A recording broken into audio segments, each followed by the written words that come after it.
La entrevista.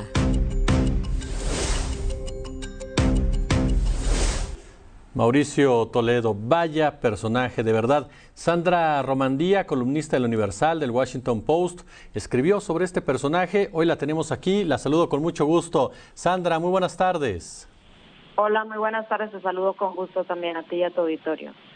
Oye, Sandra, Toledo no lo hizo solo. ¿Quiénes son los eslabones que protegieron a este legislador ahora sin fuero?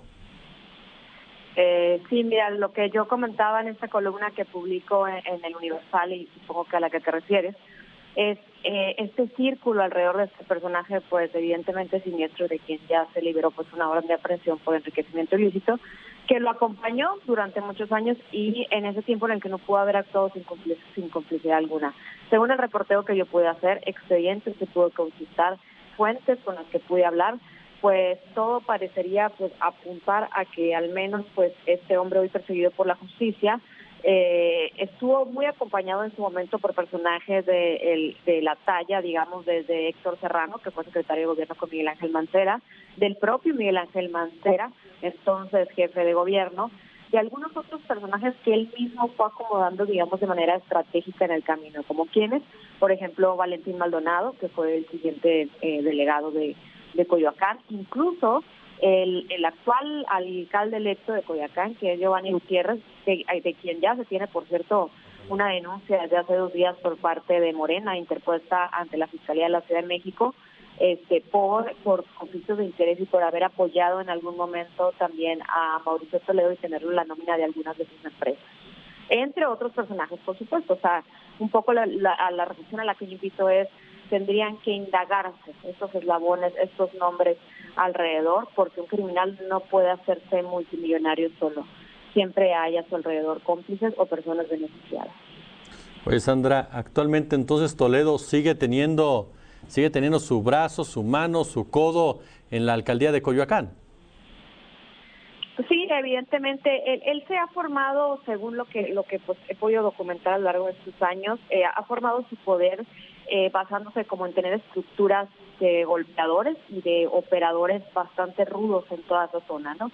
Especialmente en estas unidades habitacionales llamadas CTM, de Culhuacán, CTM, que son pues grandísimas, y donde él vivió, donde él creció y donde pudo de alguna manera formar pactos con grupos pandilleriles que son sumamente violentos, que la gente de esa zona los conoce y operan tanto para temas políticos como para temas de defensa de territorio, para temas de defensa de sus grupos de cotos de poder de ambulantaje, por ejemplo.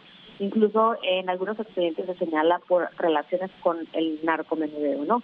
Entonces, y lo que es Coyoacán, Mauricio Toledo ha podido tejer, digamos, en la última década, toda una estructura de poder violenta que le ha permitido o le permite mucho tiempo mantenerse en la impunidad y operar de una manera, pues como lo estamos viendo ahora en las investigaciones, escandalosa en el sentido del posible enriquecimiento ilícito en el que hubiera caído, aparte de otros delitos, ¿no? Y esto, aparte, tienen que sumarse, por supuesto, los actores políticos, ¿no? Que estuvieron en la alcaldía, que estuvieron en la entonces delegación, y por supuesto poner el ojo en el próximo alcalde electo, que es de su misma gente, fue de su mismo grupo, y él mismo lo impulsó para que llegara a ese cargo. Oye, Sandra, en tu columna precisamente del Universal cuentas una anécdota que desnuda completamente la forma de operar de Toledo, donde queda claro cómo presiona, cómo extorsiona incluso a un ex colaborador, pero también la manera en cómo opera en cuestión política. Ahorita que lo mencionabas, yo hace unos días platicábamos con otros compañeros de Michoacán, recordaban que hubo alcaldes, o que hubo más bien dicho candidatos que no entraron a Aguililla porque el narcotráfico no se los permitía. Aquí de plano tampoco querían que entraran candidatos que no fueran gente de Toledo a Coyoacán.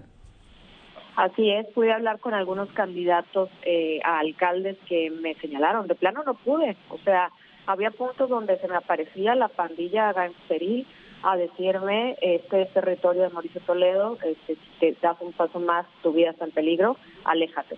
Y decía, de pronto, pues al hacer un balance, pues prefería no hacer campaña en esas zonas, ¿no? Y la otra escena que tú mencionas, la de Alejandro Robles, alguien que fue su colaborador cuando estaban, digamos, en formación, cuando estaban en épocas de que eran muy aguerridos en el PRD y después él se hace a un lado, pues Mauricio Toledo lo cita para pedirle o exigirle de alguna manera que fuera el jurídico de la próxima jefatura delegacional a cargo en ese entonces de Valentín Maldonado, estoy hablando de 2015, y le dice, ya sé cómo vamos a hacer los negocios, tú vas a hacer esto, yo voy a hacer esto, y él se niega, y al negarse, pues este personaje todavía vive en Canadá, refugiado por las amenazas tan fuertes que recibió de parte de todo de él y de su grupo violento, ¿no?, de Coyoacán. Sandra, ¿tú ves que esta decisión del desafuero tenga realmente una implicación en la carrera política de Toledo? ¿Crees que sea puro circo? ¿Qué lectura le das a este desafuero? Bueno, de alguna manera, primero observar algunas de las resistencias que hubo, primero muy evidentes de un grupo pues un poco apoyado por Mancera y otros personajes del Verde con el que han hecho alianza, y después pues como parte de un procedimiento que a veces, como tú dices, se convierte en un circo, pero en otras ocasiones deja de serlo cuando realmente hay una investigación y expedientes con pruebas. ¿Qué es lo que pasa en este caso o que esperaríamos los ciudadanos? Que se investigara a fondo, porque en la Fiscalía de la Ciudad de México hay bastantes elementos, según las fuentes a las que he podido tener acceso, para procesarlo por ciertos movimientos que tuvo, en este caso por 30 y tantos millones de pesos, una cantidad que no es tan grande en comparación con lo que dicen las fuentes alrededor del dinero que él obtenía de manera irregular, pero ya llegó a la Fiscalía General, y también, buscar un acuerdo internacional para traerlo a México, porque como sabemos el personaje se encuentra ahorita en Chile, pues nos hablaría de que quizás por fin veamos algún tipo de visos de justicia, ¿no?, en este tipo de casos. Sandra Romandía, columnista del Universal, del Washington Post. Yo como siempre te agradezco estos minutos para la octava, Sandra. No, muchísimas gracias y muy buenas tardes. Gracias. Oiga, antes de ir con la respuesta a la pregunta, podemos ver rápidamente la imagen de este helicóptero de la Marina que lamentablemente